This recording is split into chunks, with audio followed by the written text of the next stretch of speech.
Perkenalkan, nama saya Rahma Alia Siroja Anindra. Kali ini saya dan teman saya Mukotimah akan menjelaskan review materi acara 1, yaitu tentang anatomi dan fisiologi organ reproduksi ternak.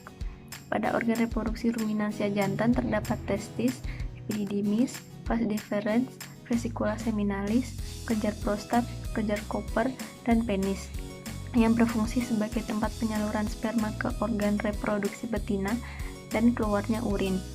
Kemudian pada unggas jantan terdapat testis, epididymis, vas deferens, dan organ kopulasi. Testis pada ternak jantan memiliki fungsi sebagai tempat penghasil sel sperma. Epididymis pada ternak jantan memiliki fungsi yaitu sebagai tempat transportasi dan pematangan sel sperma. Vas deferens pada ternak jantan berfungsi untuk mengangkut sel sperma dari epididymis ke uretra. Organ reproduksi ruminansia betina terdapat ovarium, oviduct, uterus, vagina, dan vulva yang berfungsi untuk menentukan tanda-tanda birahi pada ternak betina. Sedangkan pada unggas betina terdapat ovarium, infundibulum, uterus, vagina, dan kloaka yang berfungsi sebagai tempat keluarnya ekskreta. Ovarium pada ternak betina berfungsi menghasilkan ovum dan penghasil hormon estrogen dan progesteron. Vagina merupakan organ reproduksi ternak betina yang berfungsi sebagai tempat penerimaan sperma yang didepositkan. Organ reproduksi setiap ternak memiliki bentuk, ukuran, dan fungsi yang berbeda-beda karena adanya faktor seperti makanan, lingkungan, dan fisiologis ternak yang juga berbeda. Baik, di sini saya akan menjelaskan mengenai siklus reproduksi ruminansia dan unggas. Yang pertama yaitu siklus reproduksi ruminansia jantan dan unggas jantan, dimulai dari adanya rangsangan pada hipotalamus untuk memproduksi hormon gonadotropin. Hormon ini akan merangsang hipofisa dan diteruskan ke adenohipofisa sehingga menghasilkan FSH dan LH yang berperan dalam pengaktifan sel Leydig dan stimulasi testis untuk produksi spermatozoa dan testosteron. Adanya hormon tersebut menyebabkan pematangan organ reproduksi dan dewasa kelamin. Testosteron akan menstimulasi kemunculan sifat kejantanan dan memicu keinginan untuk mengawini betina. Kemudian yaitu siklus reproduksi ruminansia betina dimulai dengan munculnya pubertas akibat pelepasan hormon gonadotropin dari kelenjar adenophysa ke pembuluh darah. Hormon gonadotropin memicu ovarium dan saluran reproduksi untuk memberikan respon berupa terjadinya birahi dan ovulasi. Ketika ovulasi maka akan terbentuk corpus luteum. Jika bunting, corpus luteum akan dipertahankan supaya konsentrasi progesteron tetap tinggi. Embrio akan terbentuk dari proses fertilisasi dan akan membelah menjadi sel embrio yang kemudian diimplantasikan menuju uterus. Uterus akan mengalami perubahan akibat hormon progesteron. Ketika partus, hormon prostaglandin turun menyebabkan lisisnya corpus luteum. Hormon oksitosin akan meningkat saat partus sehingga menstimulasi kontraksi otot uterus untuk mengeluarkan telur keluar. Kemudian yaitu siklus reproduksi unggas betina dimulai dengan munculnya pubertas yang dipengaruhi oleh hormon gonadotropin. Rangsangan pada unggas akan diterima oleh hipotalamus yang kemudian akan mensekresikan GnRH. GnRH akan menstimulasi FSH dan LH. FSH akan merangsang estrogen untuk pematangan folikel. Ovum yang matang akan dilepaskan ke infundibulum kemudian menuju magnum untuk mensekresikan putri telur dan pembentukan cangkang telur pada isthmus. Pada pengeluaran telur terjadi peningkatan hormon progesteron sehingga endometrium siap menerima embrio. Saat pengeluaran telur, hormon oksitosin akan berperan dalam proses pengeluaran telur.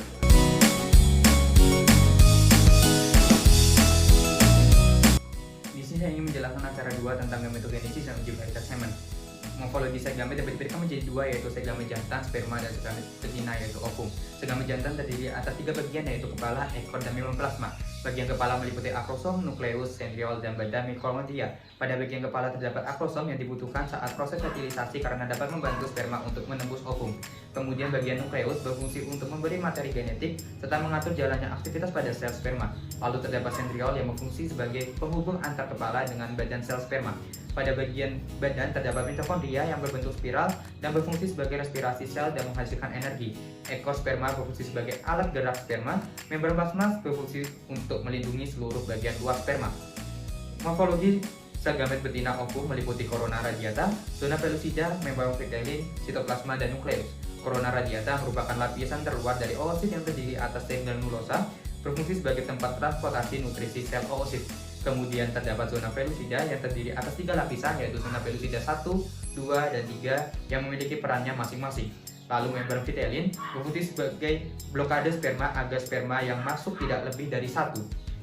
Sitoplasma berfungsi untuk metabolisme sel, transportasi nutrisi, dan blokade ovum.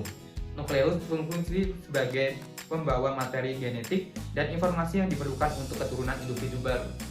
Gametogenesis dibedakan menjadi 2, yaitu spermatogenesis pada jantan dan oogenesis pada betina.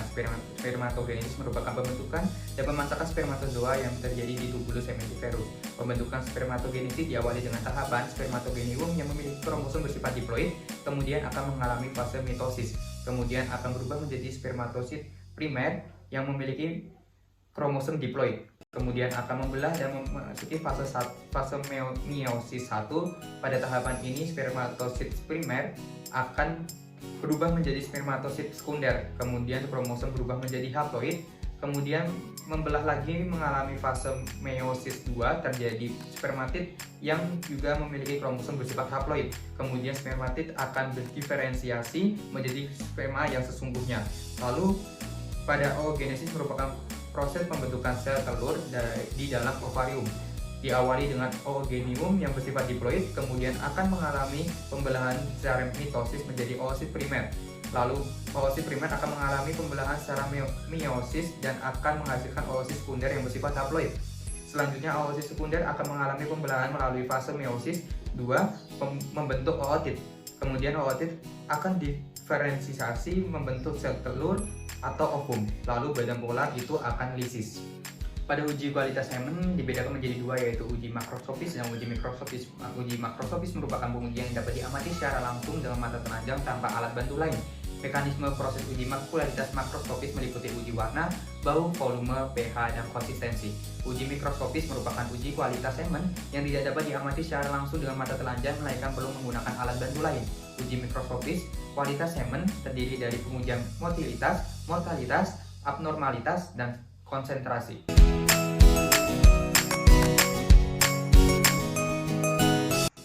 Halo, perkenalkan saya Lydia Avianti yang akan menjelaskan mengenai praktikum acara 3. Sebelum melakukan sinkronisasi birahi, kita harus melakukan seleksi ternak terlebih dahulu. Nah, apa sih seleksi ternak itu? Seleksi ternak merupakan salah satu upaya yang dilakukan oleh peternak untuk memilih ternak yang bertujuan untuk mendapatkan ternak dengan mutu yang baik sehingga dapat meningkatkan produktivitas ternak.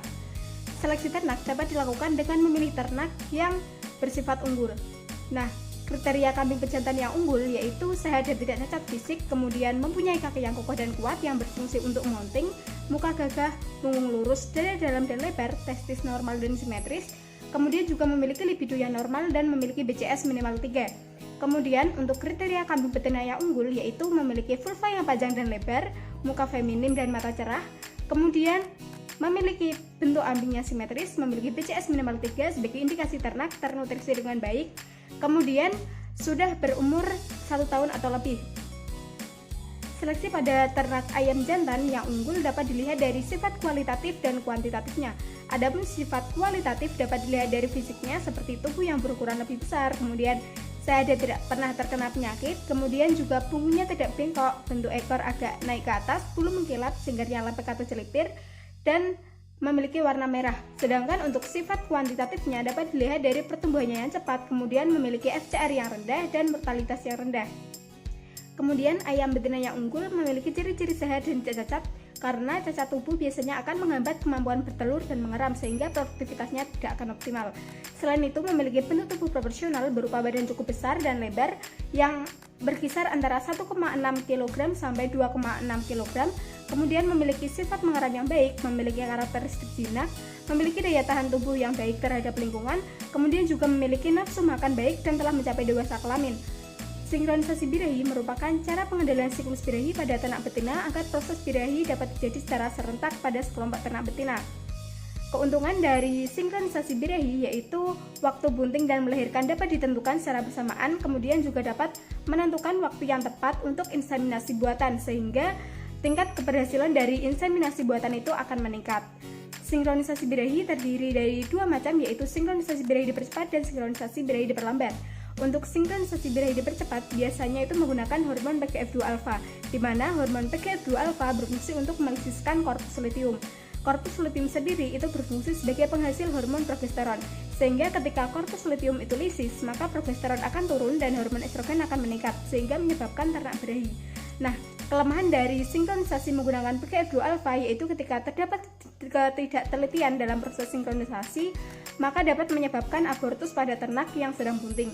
Kemudian, untuk sinkronisasi birahi diperlambat dilakukan dengan menstitusi fungsi korpus luteum dengan menggunakan hormon progesteron, di mana untuk hormon progesteron sendiri itu berfungsi untuk menahan ternak birahi, sehingga ketika spons yang berisi hormon progesteron dilepas, maka ternak akan birahi secara bersamaan. Sekian penjelasan dari saya mengenai praktikum acara 3.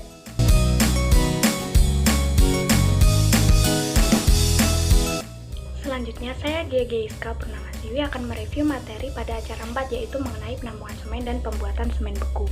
Penampungan semen merupakan salah satu mata rantai kegiatan inseminasi buatan atau IB, yaitu yang dilakukan oleh inseminator untuk mendapatkan semen dengan kualitas yang optimal. Metode penampungan semen ada 3. Yang pertama ada metode pengurutan. Metode penampungan semen melalui pengurutan dapat diterapkan pada ternak besar dan pada ternak unggas. Pada ternak besar, yaitu teknik yang dilakukan adalah dengan cara memasukkan tangan sepanjang 18-25 cm ke dalam rektum dan kemudian dilakukan pengurutan pada bagian kelenjar vesikularis dan ampula dari bagian depan ke belakang. Pengurutan ini dilakukan selama 2 menit dan biasanya akan dihasilkan semen. Cara pengurutan pada ternak unggas dimulai dengan pengurutan di bagian punggung atau dorsal, disertai sedikit penekanan mulai dari bagian leher menuju ke ekor. Perabaan secara halus dan tepat agar ayam terangsang. Kemudian semen segera ditampung dengan menggunakan tabung ukuran dan segera dilakukan pengamatan makroskopis dan mikroskopis. Kemudian yang kedua ada penampungan semen dengan metode elektroejakulator, yaitu upaya untuk memperoleh semen dari pejantan yang memiliki kualitas genetik tinggi tetapi tidak mampu melakukan perkawinan secara alam akibat gangguan fisik atau psikis. Nah, metode ini saat ini lebih banyak diterapkan pada ternak kecil seperti domba dan kambing, karena pada ternak besar lebih mudah dilakukan melalui metode pengurutan ampula fast difference. Kemudian selanjutnya yang ketiga yaitu metode vagina tier 1. Pada penampungan ini merupakan modifikasi dari perkawinan alam. Sapi jantan dibiarkan menaiki pemancing yang dapat berupa ternak betina jantan lain atau pantom, yaitu patung ternak yang didesain sedemikian rupa sehingga oleh pejantan yang akan ditampung semennya dianggap sebagai ternak betina. Nah, pada metode kali ini pejantan dibiarkan ejakulasi di dalam vagina tier 1. Vagina tier 1 yang digunakan dikondisikan supaya menyerupai kondisi terutama dalam hal temperatur dan kenyalan vagina yang sebenarnya, mengingat ternak jantan yang dijadikan sumber semen harus memiliki kondisi badan yang sehat dan nafsu seksual yang baik. Maka sebaiknya kita menggunakan metode penampungan semen menggunakan vagina tier 1 pada ternak mamalia. Kemudian pada tahap selanjutnya adalah pembuatan semen beku. Pembuatan semen beku dilakukan dengan 3 tahap, yaitu yang pertama ada quality control 1 dengan semen dimasukkan ke dalam water bath, kemudian dilakukan uji kualitas sperma secara mikroskopis serta dilakukan pencaturan dengan pengencer. Selanjutnya quality kontrol kedua atau before freezing, sperma dilakukan proses filling dan sealing, kemudian dimasukkan ke dalam mesin freezing dengan suhu 110-120 derajat Celcius. Kemudian yang terakhir ada quality control 3. Jika semen memenuhi standar maka disimpan di dalam kontainer yang berisi nitrogen cair dan didistribusikan. Terima kasih.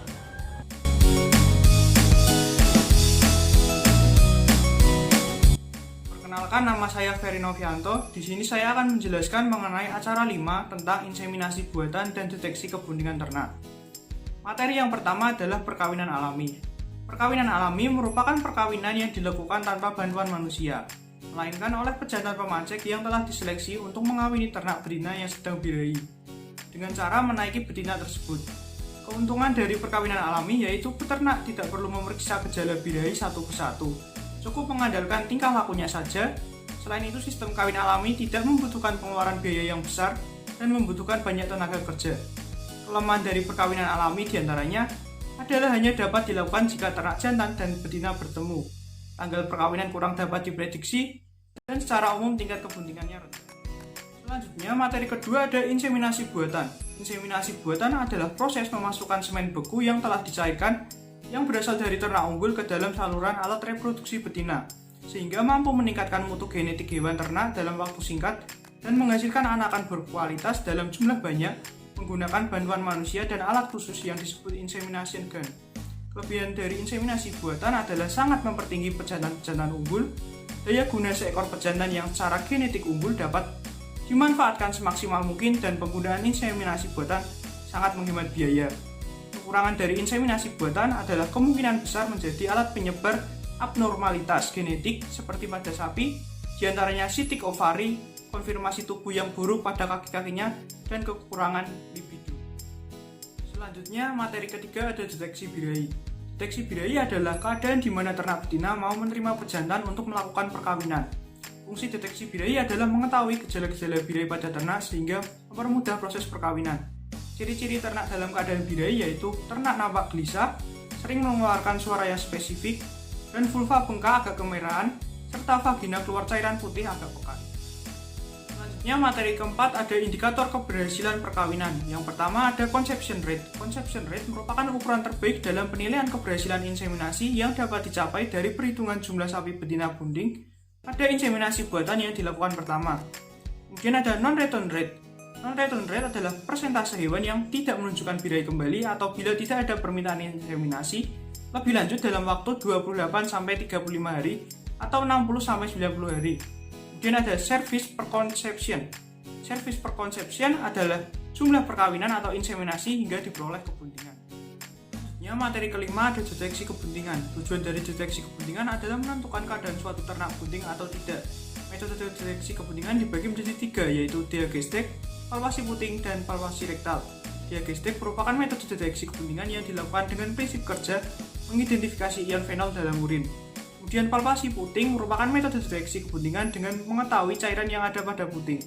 Kemudian metode palpasi abdominal dilakukan dengan meraba abdominal pada ternak apabila terasa seperti ada fetus yang bergerak menunjukkan adanya kebuntingan. Sekian yang dapat kelompok kami sampaikan mengenai materi praktikum dari acara 1 hingga 5. Kurang lebihnya kami mohon maaf dan terima kasih.